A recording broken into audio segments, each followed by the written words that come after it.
I am just a man in recovery doing my very best to share a positive message of love and hope to anyone out there struggling. My name's Danny Shannon.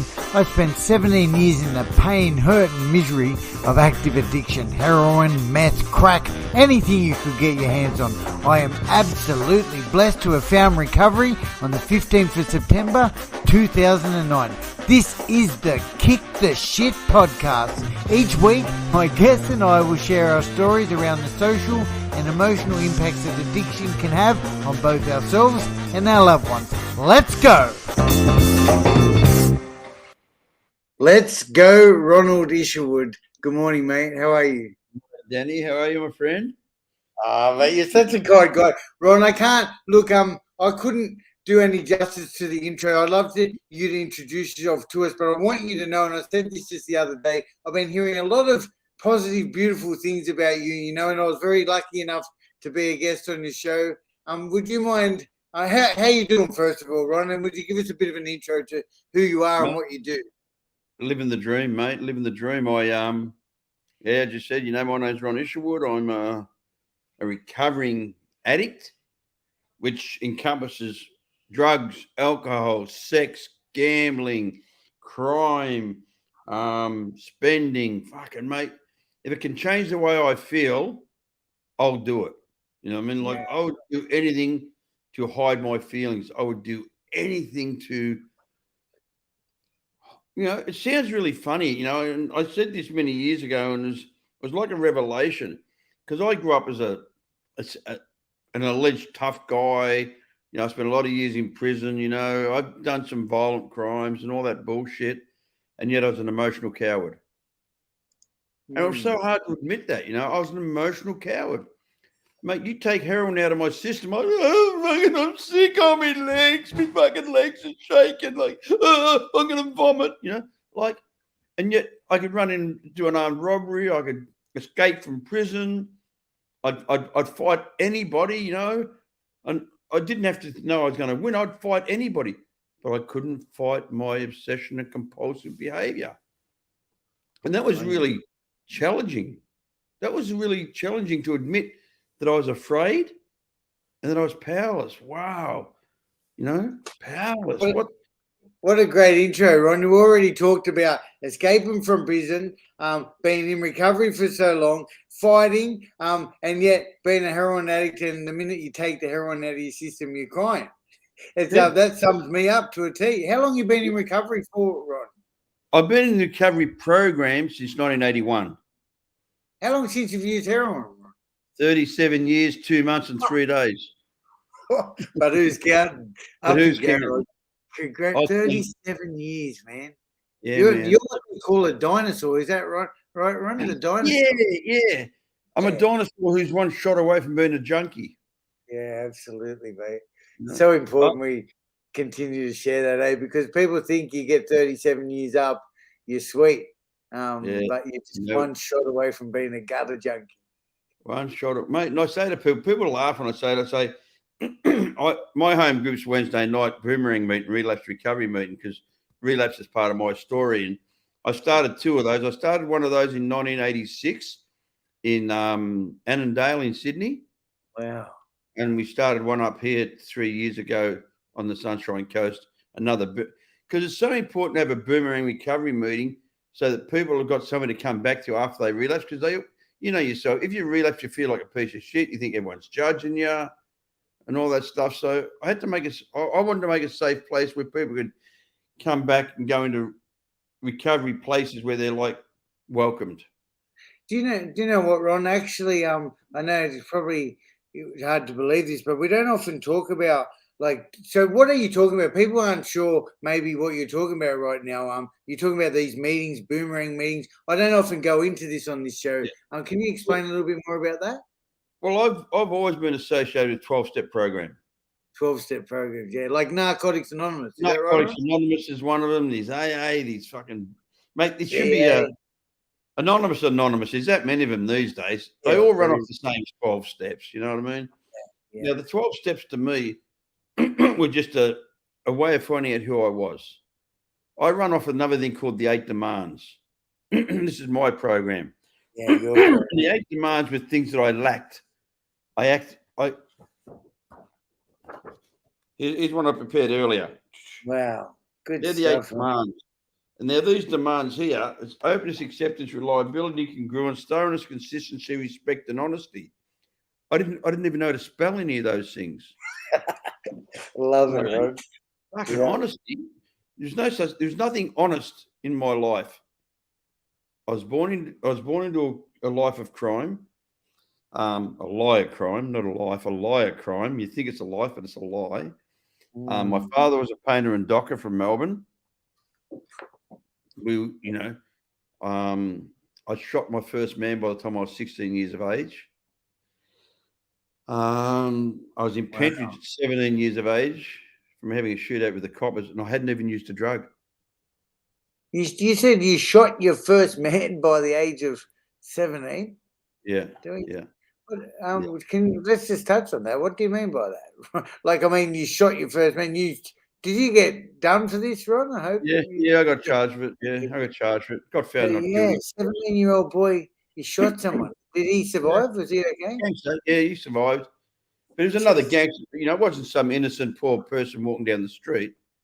We were brought up in an era when the waterside workers' unions were having fights amongst each other, and the painters and dockers. It's documented. I think it was 36 men went missing over a period of 8 months.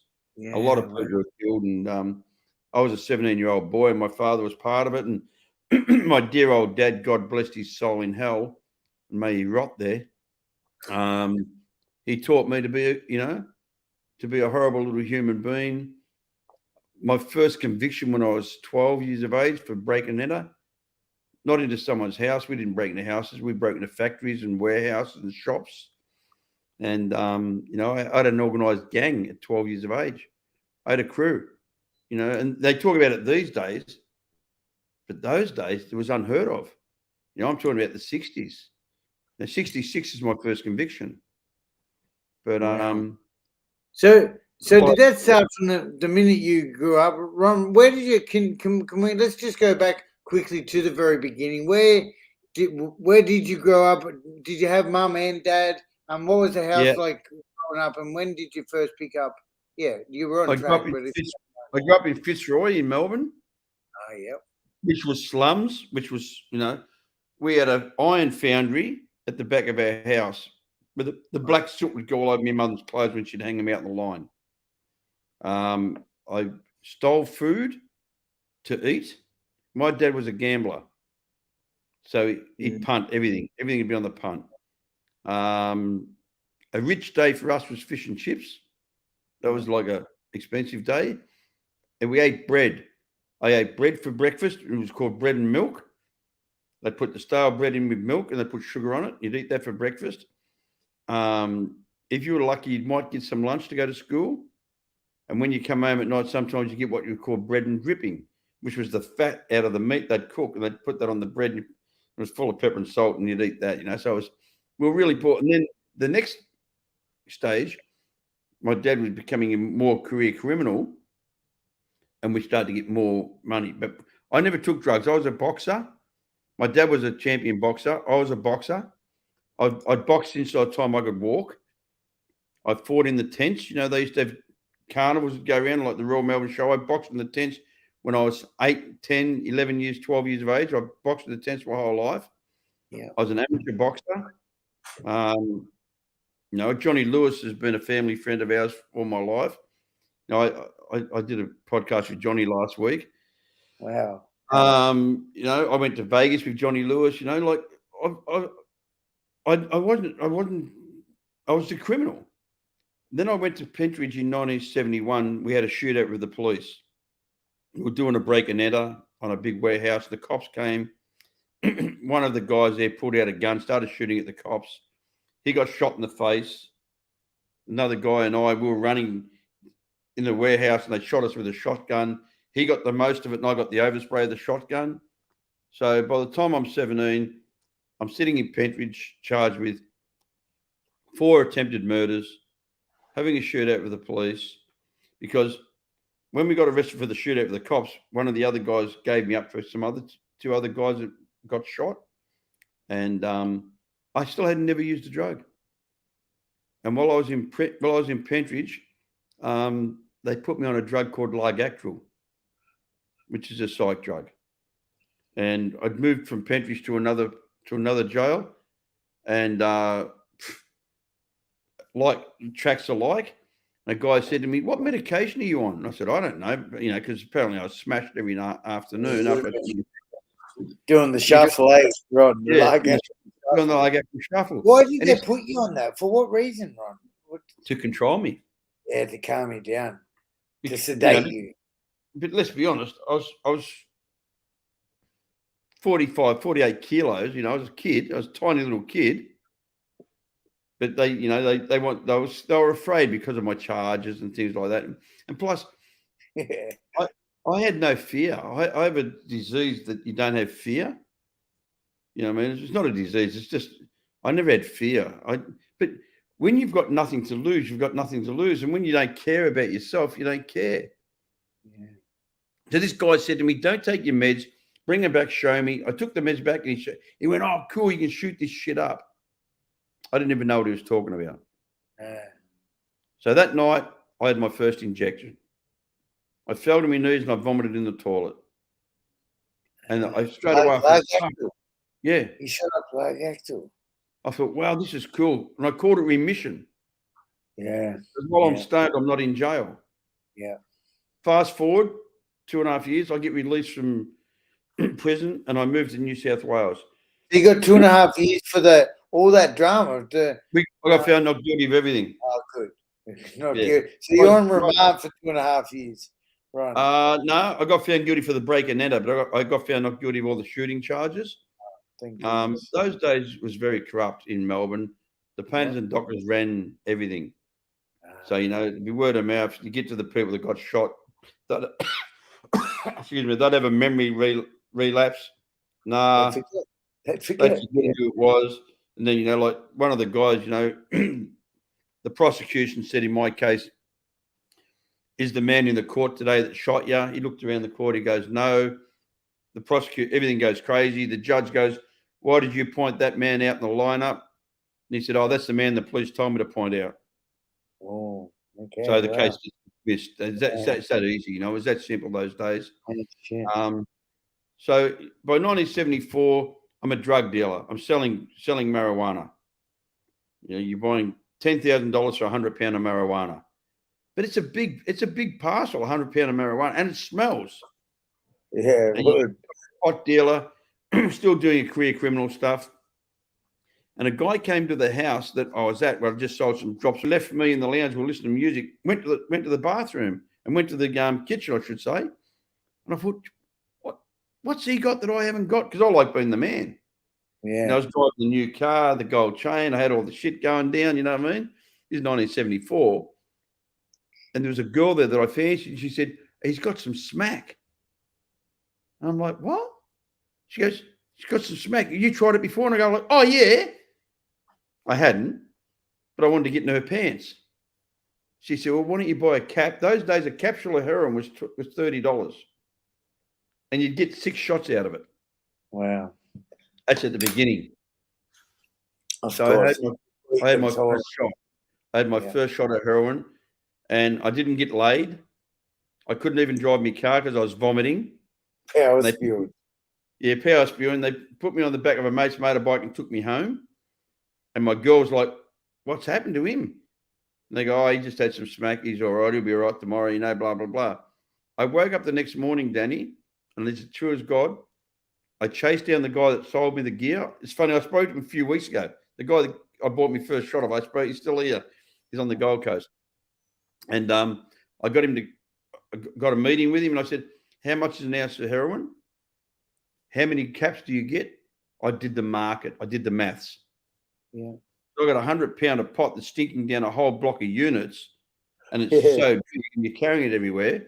Yeah. And I did the math. I thought, okay, I'll become a heroin dealer. Yeah, no understanding of addiction, no understanding of anything like that. So this guy and I went into a business. After 3 weeks, I'd get up every morning. He'd come over to my place and he'd give me a shot because I couldn't shoot myself up. Then he'd go off in his merry way and sell the caps and come home at night, give me the money and get a new bunch of caps for the next day. Yeah. And this morning I woke up, and this is the revelation of my whole disease. I woke up, went and had a shower. Jimmy was late getting over to my place. I started vomiting green bile. And I thought, fuck, I got food poisoning last night. Yeah. By the time he gets there, it's 12 o'clock or something. I'm laying on the balcony of this block of flats in Campsie, spewing on the floor because I can't even get up, thinking I got food poisoning. And he came in and he started laughing. He said, mate, you've just got to have it. I'm like, what? He goes, I'll fix it. Mix it. And he gave me a shot. And I still remember it like it was yesterday. Never run out of this stuff. Again, yeah.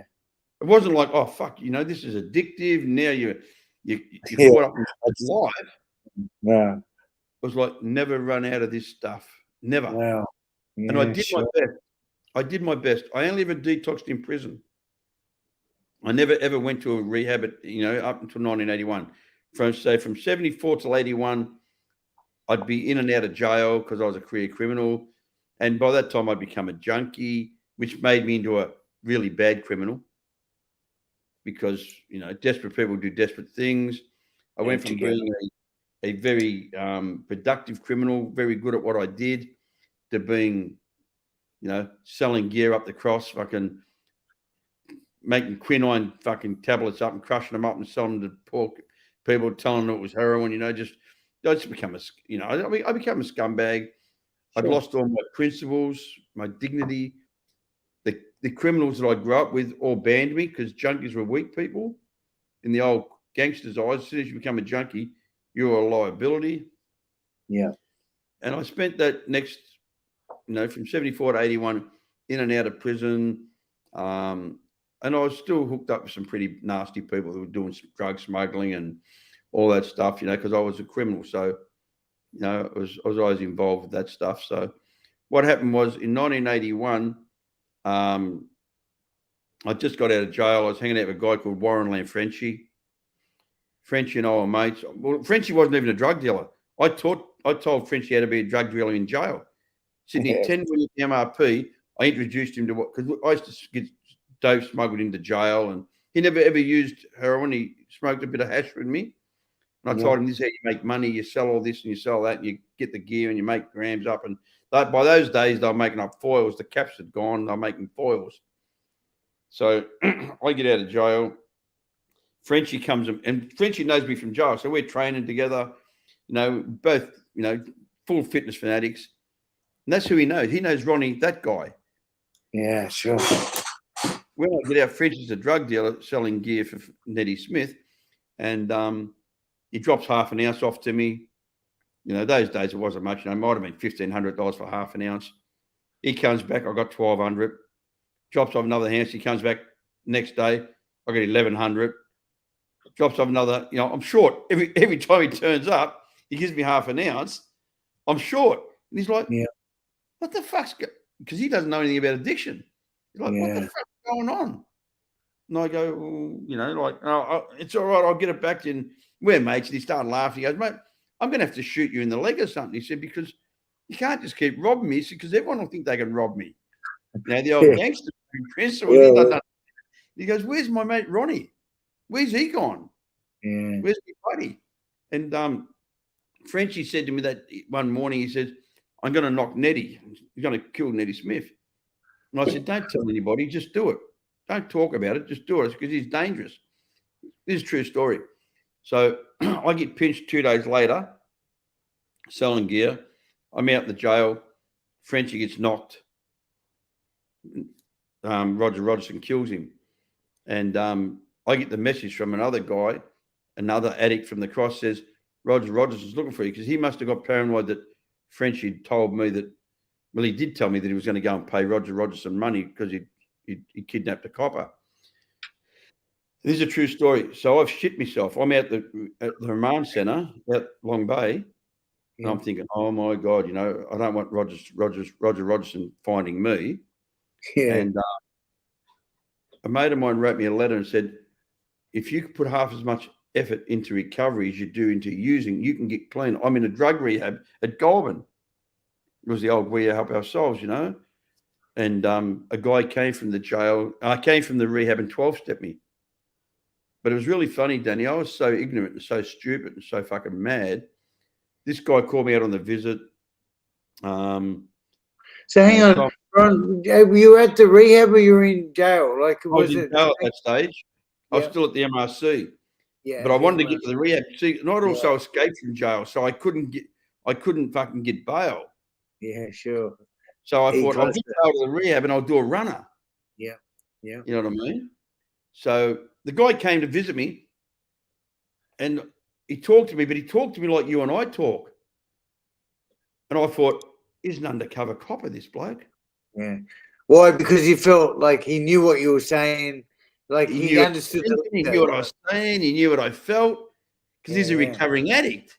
Yeah. And I go back to the yard and I go, he's an undercover copper, that guy.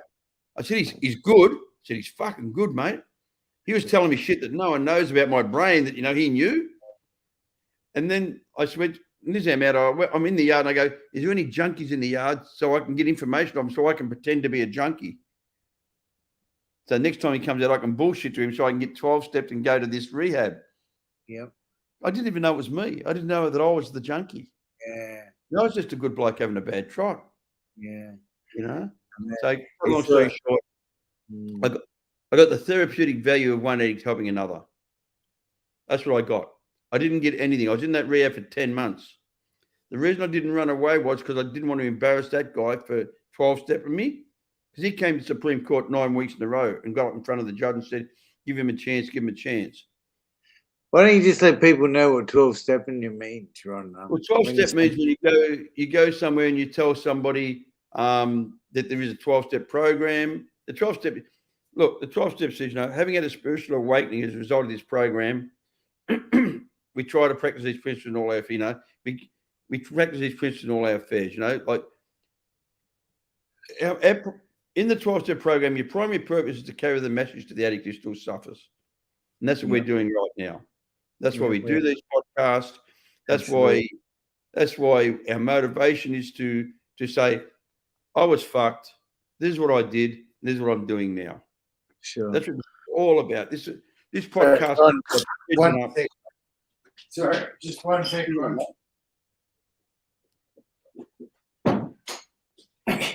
So my kid had the cat locked in the room. All right, we're good. Yeah, sorry. Go. Yeah. My kid all had the cats kidnapped too. Yeah, but you know, these podcasts are about carrying a message. And not everybody has to go to 12-step programs. Not everybody has to do what we did. But what I do, is I say, there is a way out. Please understand that because you're trapped in this addiction cycle and you've got this obsessive compulsive behavior, there is a way out. But you can't do it on your own, because if you do it on your own, you would have done it. People say to me, I have a few sayings. You know, I'm the king of sayings. People say to me, oh, I've got a really strong willpower. And I say, really? And they go, yeah, fucking I'll just stop on willpower. I say, well, next time you got diarrhea, don't have a shit. Tell me how you go with that one. Tell me how you go. How's your willpower going for you then? How's your willpower working for you now, shitty pants? You know what I mean? Like, you know, an old guy said to me in 1977, I was in St. John of God detox center. I was hiding from the coppers. I wasn't trying to get clean. I was hiding. Yeah. I took a bunch of phyceptone, which is methadone, tablets with me, took some pot, laid around Richmond, had some smoke, walked on the river and was hiding out. And an old guy took me to an AA meeting. And on the way back, because, you know, I was a smart mouth, he said to me, the road to hell is full of good intentions, son. He said, and you're full of them. And I didn't understand probably to 5-6 years later what he meant. You know, I had all the answers.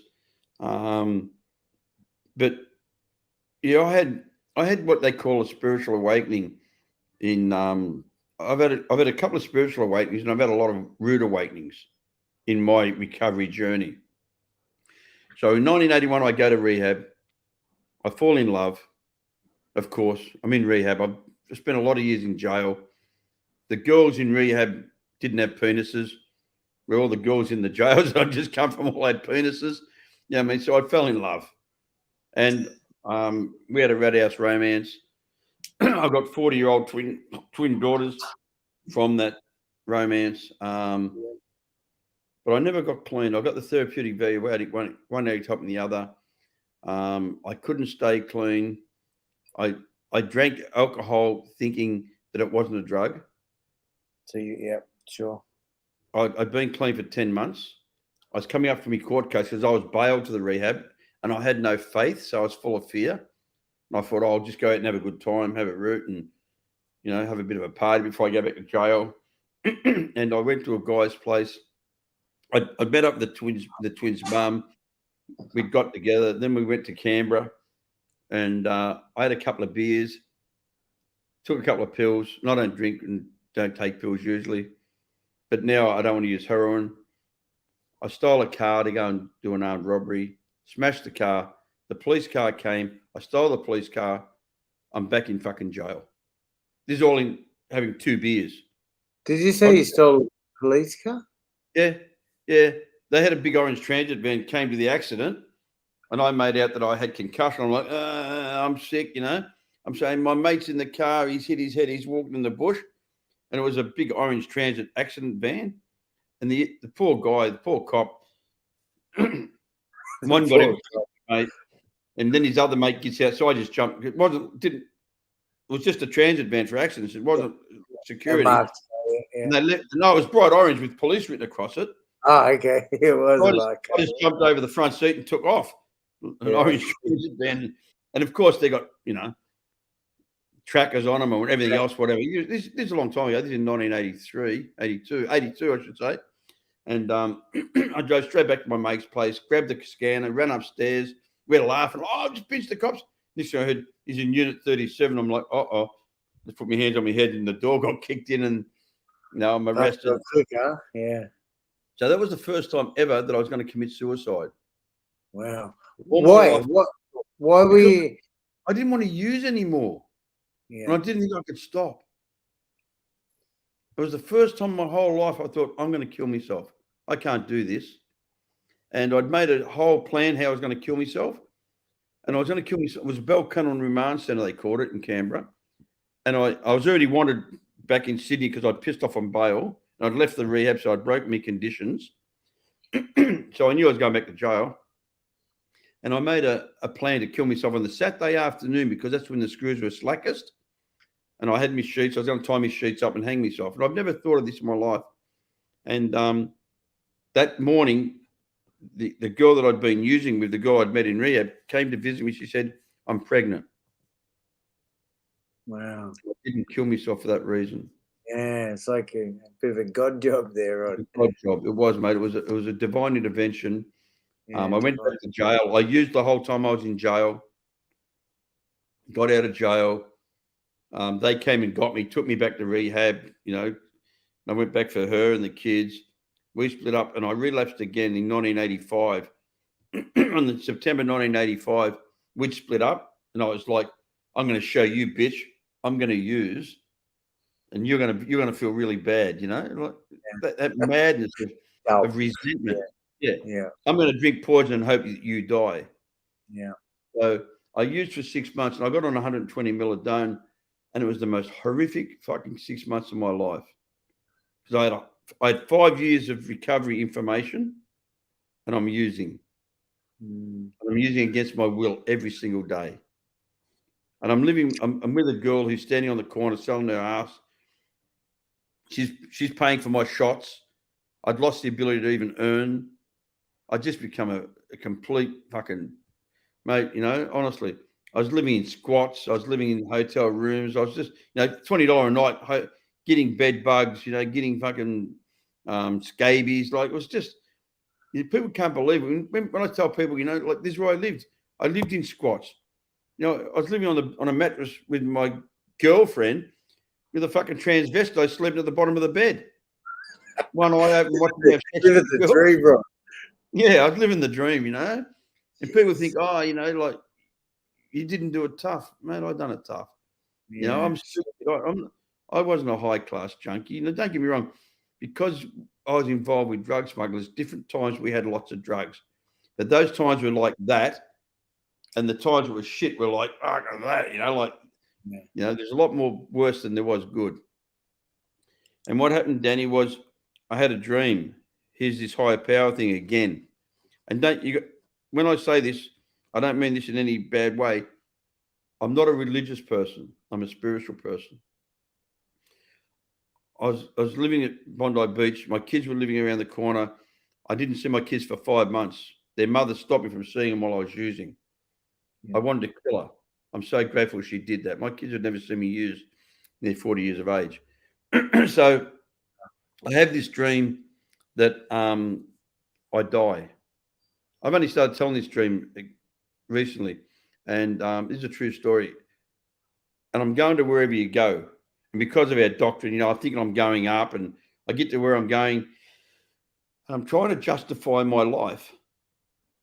And there's a guy standing there with the beard, the long hair, the coat, and I'm like, man, listen, the people I shot, they were most of them were gangsters, and all the robberies, a lot of that was, commercial stuff, they were robbing banks, the banks owned the money. I wasn't hurting innocent people. And he's standing there, he's got this big smile on his face. And he's smiling, and I'm justifying all this stuff. And I remember thinking, I'm in fucking trouble. And then he said to me, you don't get it, do you, Ron? And I remember that cold feeling of fear. And I don't have much fear. This cold feeling of fear run down my back. He said, you committed the greatest sin known to man. And I went like, oh, fuck, I'm in trouble. And he said, you wasted the gift of life. Wow.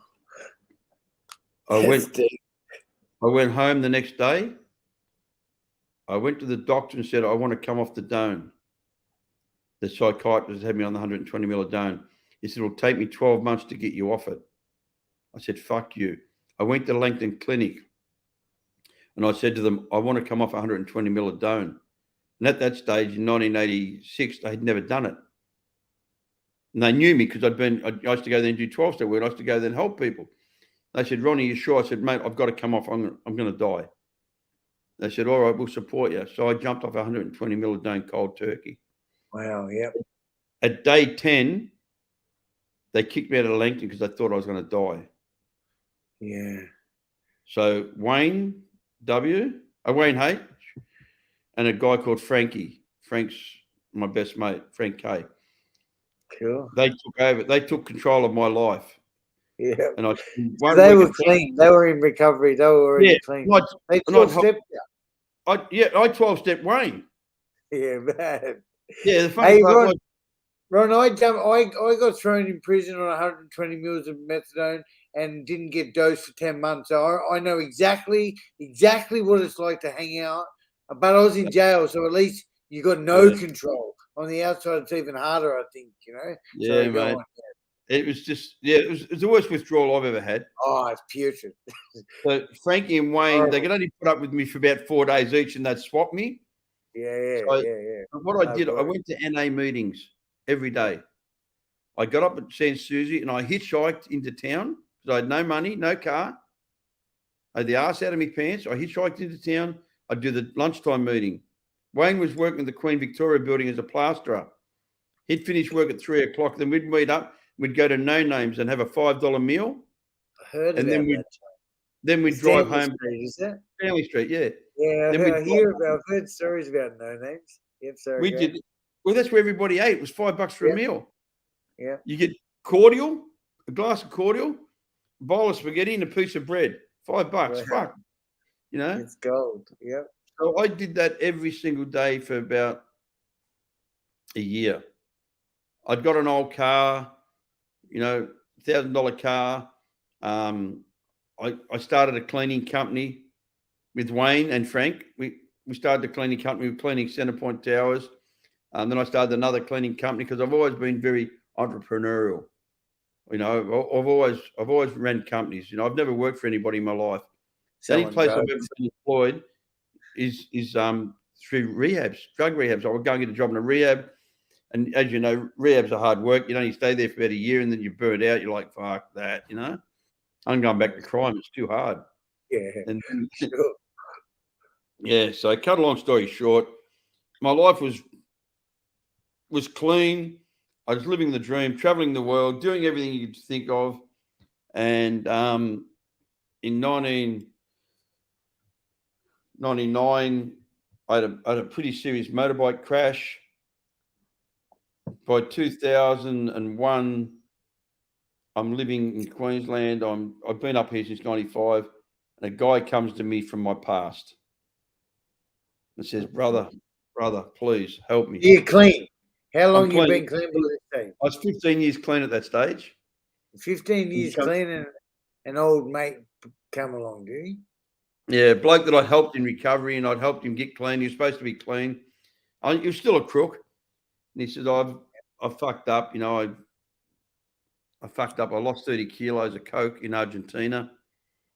Will you vouch for me back in Brazil to say, yeah, I'm good for it? And I said, and mate, I was motivated by friendship and money.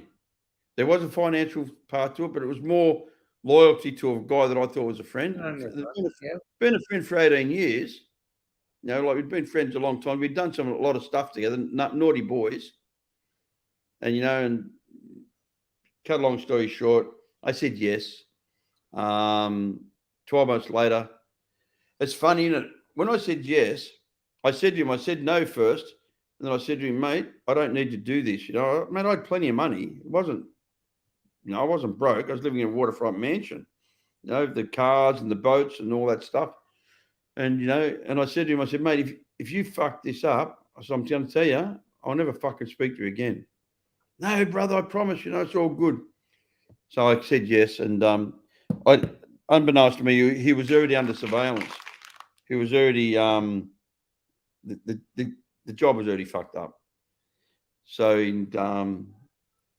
got arrested in, I think it was June 2002. But the funny story is, Boxing Day 2001, I'm laying in bed. I got this waterfront mansion. Where in Bondi was it? Up here on the Sunshine Coast in a place called Minyama. I got my boat outside. I got my cars. Everything's there. Married to a lovely woman. Got a little 6-year-old girl. Who, my life's wonderful. I had no need to do this. And I remember laying in bed on Boxing Day, watching the cricket, thinking, I don't care if I wake up tomorrow. I was emotionally and spiritually bankrupt. Yeah. Financially, I was rich. This is before old mate came back into your life. No, this is old mate was in my life. This was halfway through it. I knew it was wrong. I knew it was fucked. I knew it was, and I also knew that it was off. I knew that the federal cops had become involved, and because of my arrogance and thought, I'm smarter than they are. Well, I got arrested. I went back to jail, and it was a rude awakening. To go back to jail at 16 years clean, and I went to jail, and I had to make a decision. The night I got arrested in Byron Bay, and got sent to Grafton jail. And one of the blokes that was the head sweeper, who used to work in the reception, was an old gangster mate of mine. So I turn up. He goes, "Oh, we heard about it on the radio. We knew you'd be here soon." Cox, he sends his message over from Russell Cox, sends his message over from the one section, and the other guy there, he's an old drug smuggler. He says, "This is your night pack. Make sure I know this is my bag." So I get my bag and I go in there and I unwrap my bag. He doesn't know I'm clean. He doesn't know anything about me. He hasn't seen me for 20 years. I unwrap it. There's some White Ox there, some food there, and 2 joints. And now I'm 16 years clean, pinched on a major drug conspiracy. And I sat there for a minute and I thought, fuck, I'd like to have a joint now. I've been in the cells for 4 days. Fuck, I'd like to smell, have a joint now and fucking... And I was with one of my co-accused, and he was wrapped like, oh, fucking grouse, because he's not in recovery. And I just made a decision, Danny. I said, if I smoke this joint, I will never get out of jail. Yeah. Because I know what I'm like.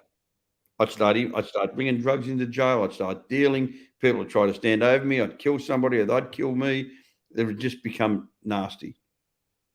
And I said to the guy that I was with, I said, you get up stand on the top bunk and smoke your joint out the window, the little window in the cells. It was at Grafton.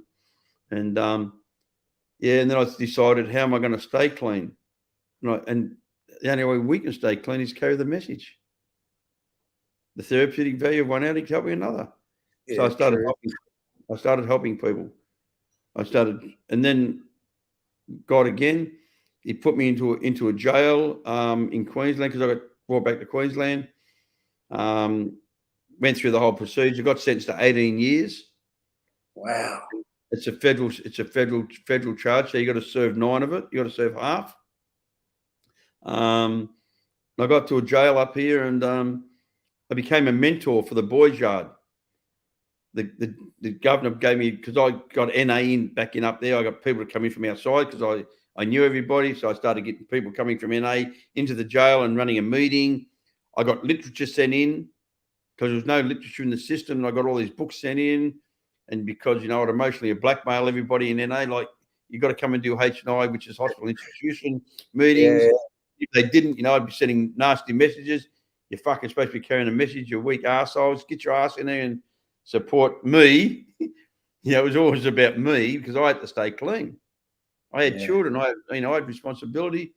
But I also had to stay clean because I knew the only way I could stay clean was to keep this program. I can't stay clean without the program, mate. I can't. I go crazy because I can stay drug free, but I can't stay sane. And for how long, eh? Like, we don't know, eh? Like, you might just go so mad. Who knows what happens with the drugs? Well, I believe the steps of NA work backwards the same as they work forwards. Once I take my will and my life back, I become insane. And once I become insane, I become powerful and manageable. Then I can have a shot. Yeah. They work backwards the same way as they work forward. I say to everybody, you know what I mean? Love it. Progressive disease. Progression means movement. If you stop, disease catches up. Yeah, definitely. So, I believe that truly too, Ron. Like, I hope I never forget that, mate. Like, for me, total abstinence and my recovery has all been based on those 12 steps, and I've moved a little bit away from it somewhat, but I still, like, it's the foundation of everything I do, and I hope I never forget that, Yeah. I don't believe I can forget it because I have so much of a respectful fear for this. People say to me, what do you fear? Honestly, today, I feel my disease and I fear myself. They're the two things I fear the most. Because, I can destroy me. I can destroy me more than you can. See, I don't believe I have a drug problem. I have a Ron problem. My thinking is my problem. Now, I haven't had a drug for 37 years, but I can still think some incredibly silly stuff. So today I don't treat the symptom, I treat the cause. The cause is my thinking, and I treat the cause by not listening to what I think. I don't believe. I say to people, because I run a drug rehab online. Yeah, we'll get into it. They want to talk about the drug, and I say, mate, I don't want to talk about the drug. I say you have a thinking problem, not a drinking problem. You have a heart of gold and a head of spaghetti. We've got to unravel spaghetti so we can get it to reach down to your heart so you get a conscious contact. And they go, there's got to be more to it. I say, no, there's not more to it. Yeah. It's a simple program for complicated people. It's not rocket science. Mate, if it was rocket science, I wouldn't be clean. You are the cliche king, Ron. I've heard so many great, is it cliches? Yeah, cliche. You got some crackers. If it was, and I say this too, Danny, I've never seen anyone too stupid to get clean. I've seen a lot of people too smart. They think themselves out of the rooms. But I'm a really humbly grateful member of Narcotics Anonymous. It's not all I do. It's not all I've done.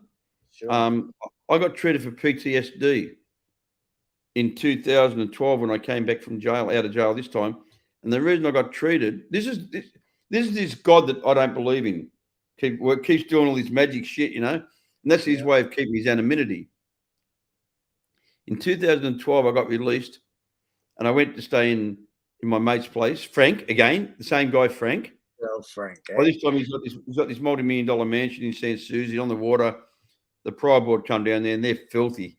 Now, here I'm a dirty, rotten drug smuggler, and they come to do a house call. And there's this mansion on the water and then 2 Mercedes parked out the front. And they're like, and I said, it's my mate's house. It's not my fucking house, And they're like, oh, where did he make his money? She was a real evil bitch anyway.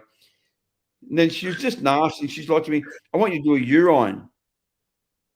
And I said, I'm drug-free. I don't care. If you can't do a urine, I'm going to put you back in jail. She was being a real bitch. She was, you got the long fingernails. Like, I bet you when you dropped the soap, you kicked it all the way to the fucking door. Just really disgusting conversation. Yeah. And I'm trying to do a urine. She's standing there, the woman, doing the urine. I haven't had a woman near me for 9 years. Yeah. I couldn't pee. Yeah. And I got really angry. I said, you better get someone in here, a guy, so I can do this urine because I can't do it in front of you. She's like, you'll be going back to jail. You're refusing. I said, I'm not refusing. So then we come out and she writes this note to me. She goes, I want you to see our head psychiatrist. You're not going to be able to manipulate him like you have everybody in the prison system. And she writes down this name, Patrick Shannon, and writes down a phone number. And I'm thinking, oh, no, it can't be. I ring up Patrick Shannon. Hello, Patrick Shannon. Yes. Ron Isherwood. Hello, mate. How are you? I 12-stepped him fucking 6 years ago. Holy shit. So I was his sponsor. Yeah, I go.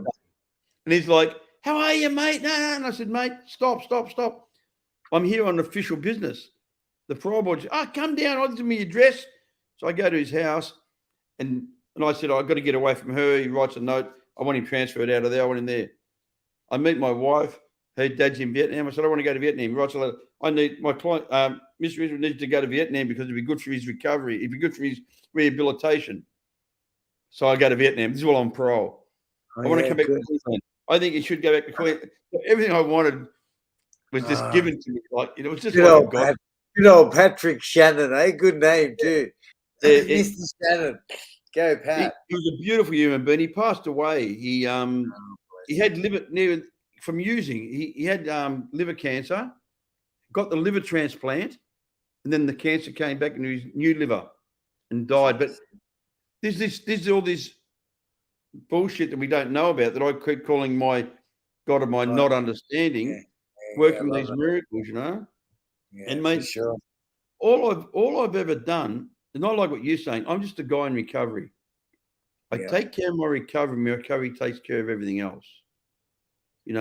I try to be a good husband. I am a good husband. I'm a good dad. I love my kids. I'll stand in front of a bus any day for my kids, any day of the week. My children are my blood. They're my heartbeat, But without recovery, I'm not a dad. 100%. Without recovery, I'm not a father. Yeah. I say this all the time. When I was in active addiction, I was a human taking. Now I'm a human being. Yeah, I love that saying. It's really important to be a human being. I don't want for anything. I'm not talking about physically. I don't want for anything physically either, but I don't want for anything. Everything I need, I got this out. I was talking to Sonia before. See that there? Sonia was in the comments earlier. Oh, yeah. Oh. You know what that is, Danny? I see it. Before the NA basic text was ever printed. Wow. Holy shit. November 1981. That's the first draft to our basic text. In Australia, hey? Australia, yeah. This in America. Oh, because I was just thinking you mentioned Sonia then, so. Yeah. The basic text was written in 1982. This is in November 81. Wow, so right? It's incredible, bro. A lot of people wouldn't understand how that's so important, so relevant.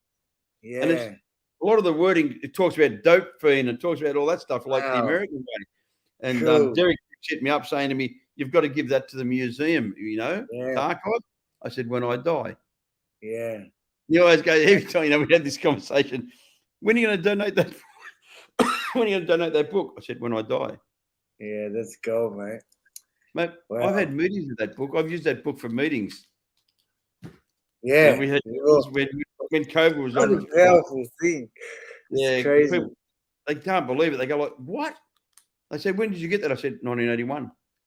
They say, "You still got it?" Yeah, beautiful. Before we start talking about your program, would you mind sharing with us, like a real rock bottom, that you have? Like, what I mean, you did talk about the methadone, being stuck on the methadone, Yeah. and that was kind of the time when you turned it around. But what would be the worst thing that ever happened to you throughout your addiction? The worst thing that ever happened to me was when I escaped from prison. Where did you escape from? Milson Island. I swam off that. Where's Milson Island? Up the Hawkesbury River. They shut it down. It's only a 6 mile swim, but because I'm not real bright, the fucking tide was coming in. So I left at 11 o'clock at night and I never got to Brooklyn Bridge until 6 a.m. What the fuck? So hang on. So Milson Island was a prison on the Hawkesbury River. That's right. On an island. On an island, yeah. And you escaped from Milson Island. You swam out of there. I swam out of there. I thought I could swim out, get into the cross, get on, and come back and swim back. Oh, you want to go to the cross, hey? Get on. On the coke and the heroin, hey? I only wanted a shot. I didn't escape to go to Montana. I relate so much. Yes? Yeah. So that was a pretty nasty one because I was living in squats and that. But my real rock bottom was my last bust when I had all this information. My kids were born. I couldn't even steal anymore. I was living off the earnings of a girl that was working. She was selling her body. And to me, that was my rock bottom, I'm a man, I'm a man's man. A woman shouldn't have to keep me. And I have a lot of shame, but I understand that, I was doing it because of my disease, but it still doesn't sit right, man. I'm still friends with that lady. Yeah, I'm still friends with her. We're still in contact, and I love her dearly and I respect her, and we're mates and that. But yeah, my rock bottom is being untrue to myself. Being untrue to myself. Breaking my own personal principles. Lying to myself and saying, I'm not going to do this tomorrow and doing it again. I hate letting myself down. I hate lying to myself. I hate, it's a big word, hate. I don't usually use that word. I just don't like being a scumbag junkie. Yeah. That's not who I am. No, I sold my soul, and today I'm not that guy, It's really nice, I hear people say, because a lot of people still bring my past up. And I say to them, that's like robbing the house I used to live in. There's nothing there. Bringing my past up ain't going to hurt me. It's like breaking the house I used to live in, motherfucker. There ain't nothing in there. Because that's not who I was. It's not who I am today. Who I am today is I'm a loving, caring human being who really, really loves recovery. I'm addicted to recovery. I'm addicted to helping people. What a great, amazing thing that is, Ron. I've been accused of being addicted to recovery. I've also been accused of being too happy.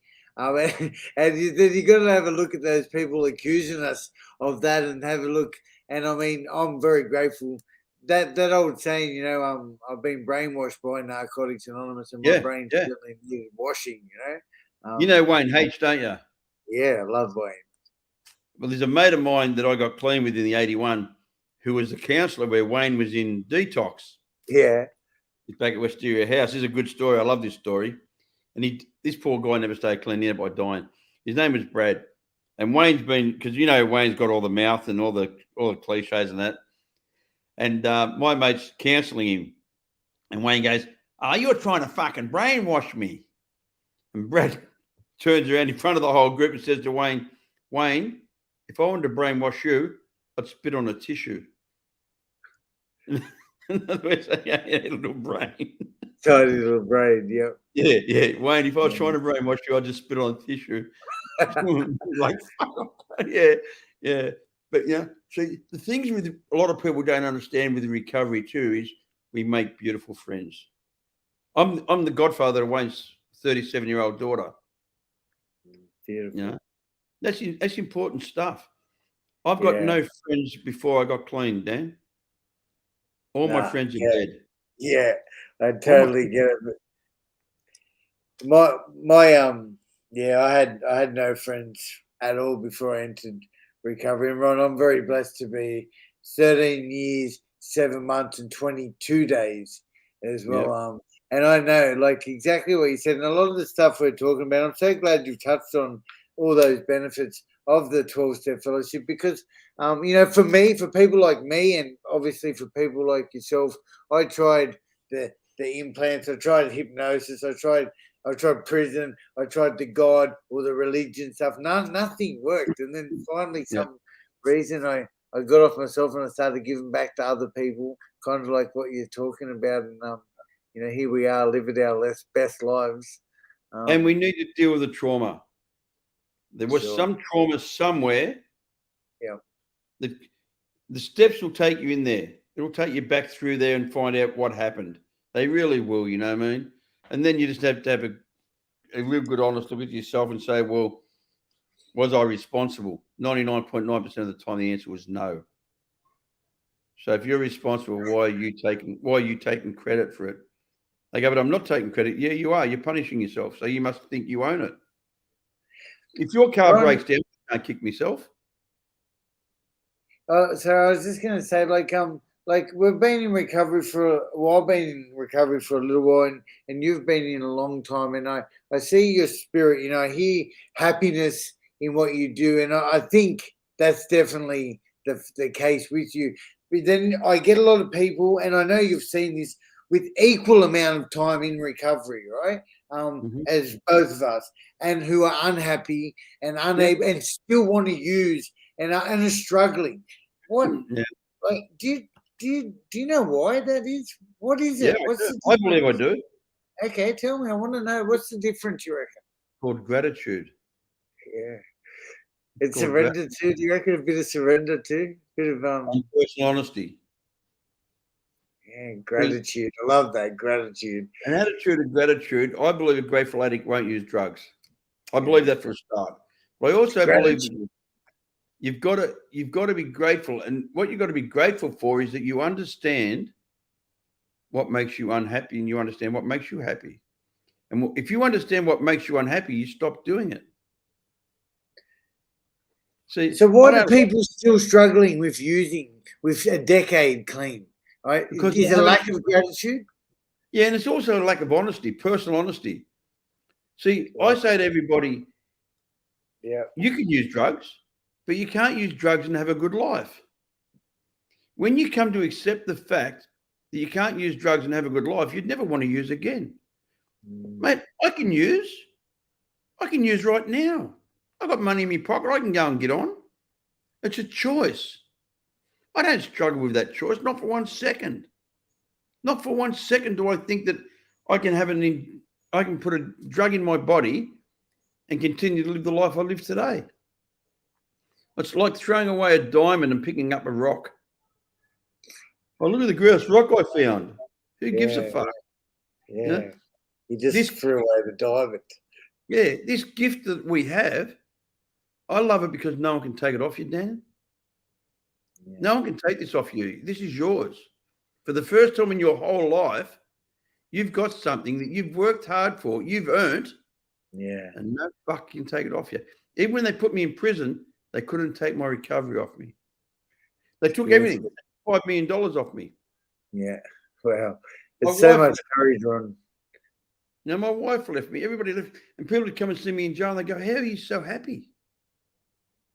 I say, I'm not using. Yeah. You've lost everything. I'd say, yeah, but you're going to get it again.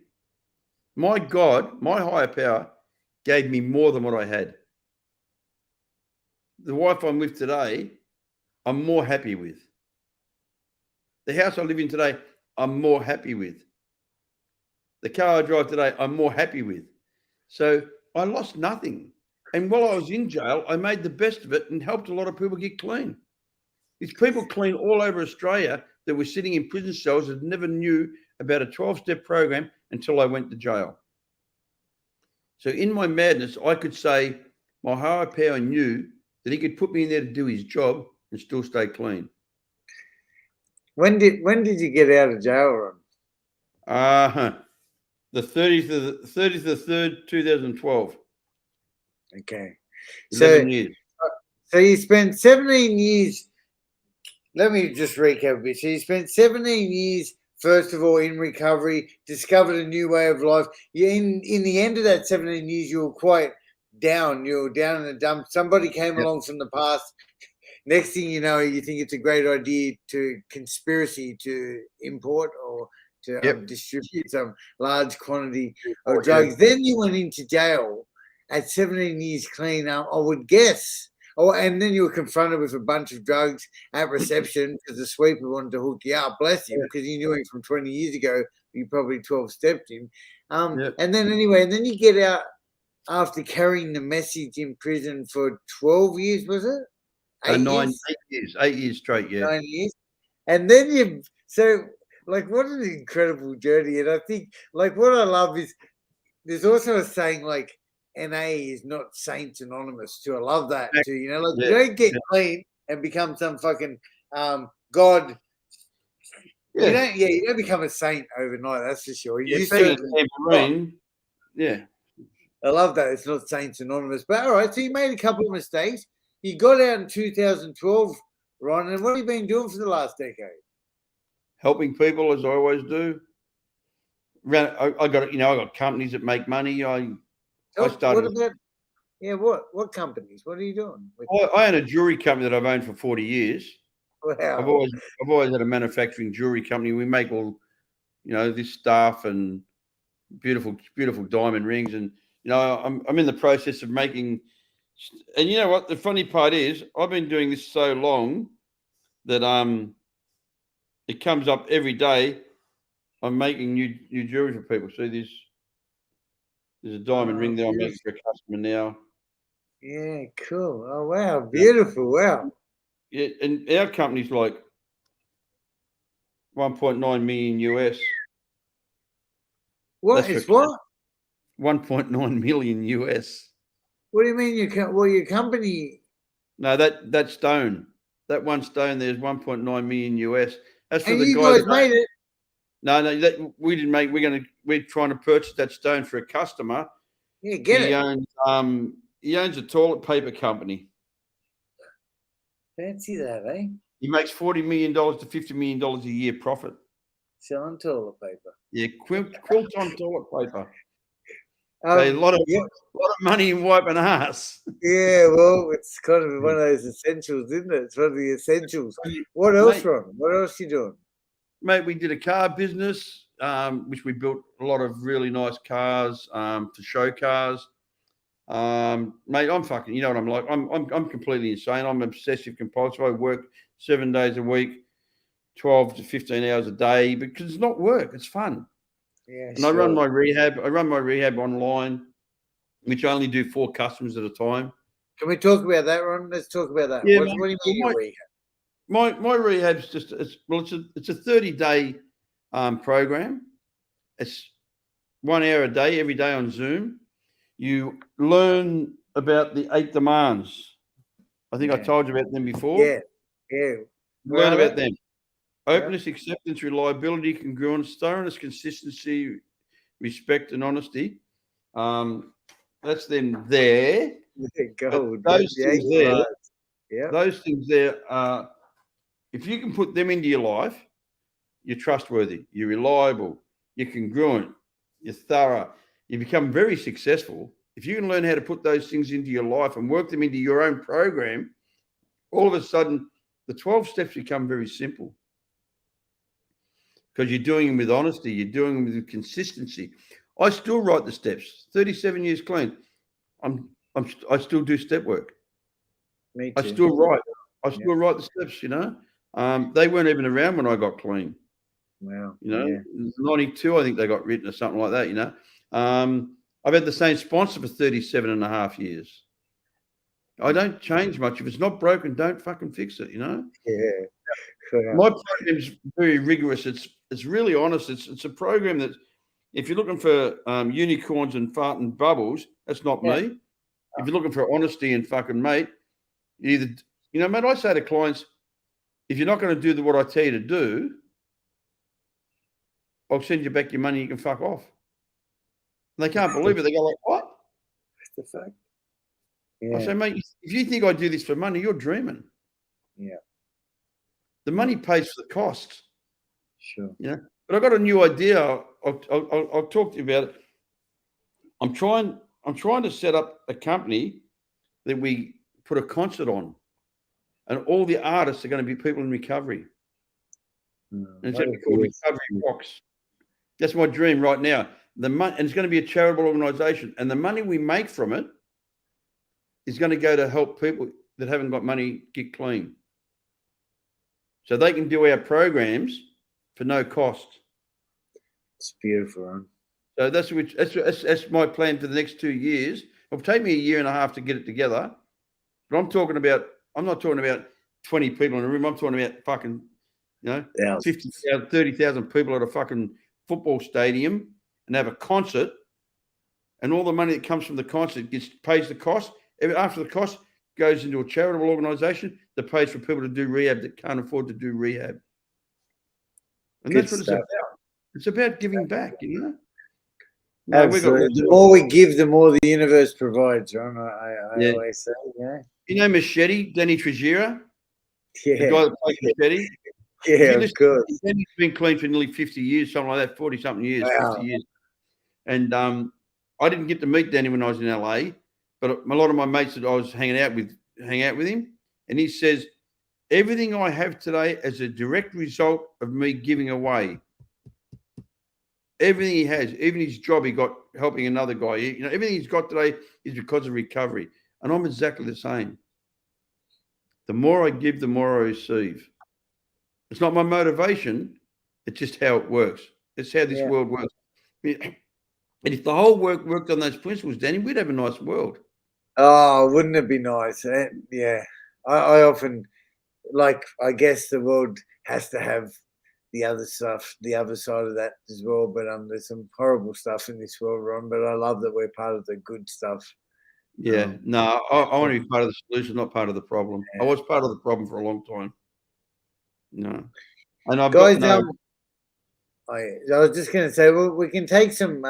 There's been a bunch of comments on. I can put a couple. If anyone would like to ask a question of Ron, I can put it up on screen, and I'll try and go through the rest of the comments as we do too. Just coming towards the end, and I just also want to say, Ron, this I've been running. This is 16 episodes on the Kick the Shit podcast. So this is my first crack at it. This is the season finale with you, and I'm so glad that we got to finish with you and certainly share a real positive message of recovery with our viewers and how to recover as well. How would people contact you, Ron? How would they find out more about your program? Would you like to let us know that, please? Yeah, we've got a webpage called Ron at the Truth About Addiction. There's the Truth About Addiction podcasts. There's a book coming out in August, which is, it's my life story, but it finishes at 2002. And the second book, I like the second book better because the second book's more of a redemption for me. The first book's really good because it's the truth. Yeah. Mate, we have a lot of really exciting stuff, but anybody who's struggling, as I say to them, even if you've got no money, ring me up. I will point you in the right direction. I don't care if you got money, if you haven't got money. I've got mates who are so rich that they've got nothing. And, I've got mates in active addiction who are worth hundreds of millions of dollars. And I say to them, when they ring me up and they start talking to me, I say, stop. I don't want to hear about your wealth. I want to hear about your health. I don't care about your wealth. Your wealth doesn't impress me. Your wealth doesn't impress me, Put food on the table for your kids, that's enough. This is a spiritual program, not a fucking materialistic program, mate. Ron, what? And lastly, words of wisdom. What if you can? Well, you got an opportunity right here. But you got some words of wisdom you'd like to share with the viewers. What's your goal, Ron? I only promise two things, and I've done this my whole recovery. If you continue to use drugs, your life will get worse. If you stop using drugs, your life will get better. I guarantee that. And I say, after a year, if your life hasn't got better, come and see me and I'll buy you your first shot. I've never had anyone come to me in 42 years and ask me for their first shot. I mean, that's the truth. It gets better. This program is a gift. You deserve it. It only works when you work it. You don't get it by osmosis. You just follow the direction of someone who's done what you've done before you. It's simple. It's really simple. It's a simple program. And always try to find somebody who's walking the walk, not talking the talk. Good stuff. That's it for me, mate. Words are cheap.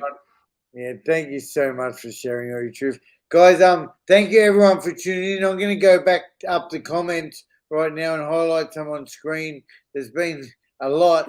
I'll try and go through them. And Ron, it's been such a pleasure to have you, mate. Thank you so very much, mate. First of all, Tracy says, good morning, Danny and Ron. Guys, if anyone's got any questions, please drop them now and I'll start getting to them. Watching you guys gives me a sense of peace. Hey, Natalie, that's so wonderful to hear. It's crazy how just telling the truth can help give people a sense of peace too. Danny, you're so amazing and the most amazing. Hey, Malia. That's so full on. All right, guys, sorry. Let me see if there's some comments down here. It's a simple program for complicated people. Yes, it is. Ron, you said it in your mind that over things. Would it be easy for you to pick up again? Oh, Ron, you said it's in your mind that over things. Would it be easy for you to pick up again, Ron? Not if I keep working a program.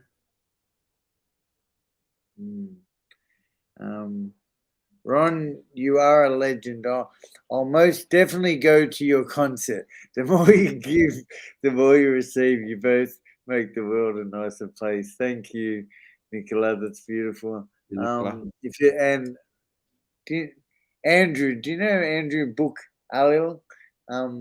If you love your job, you'll never work a day in your life. Hey, Andrew, good to have you here, brother. Thank you so much. Get on the patient. It's hard to go through these comments. What if, what's this from? What if you had an addiction and you're dealing with your past grief of having an addiction? So what if you had an addiction and you're dealing with your past grief of having an addiction? Do you get that, Ron? If it's what I think you mean, I believe everybody goes through a grieving period after you get clean. I believe there's a small amount of, because you're in a relationship with your addiction. And when you separate from your addiction, there is a grieving period, but it's like everything else. You can't use and have a good life. So it's your choice. It's pretty easy to let go of a toxic relationship when you admit that it was a toxic relationship, you know? For sure. Thanks, Ron. Thanks, Kimmy. You're very welcome. There's a young man here by the name of Daniel.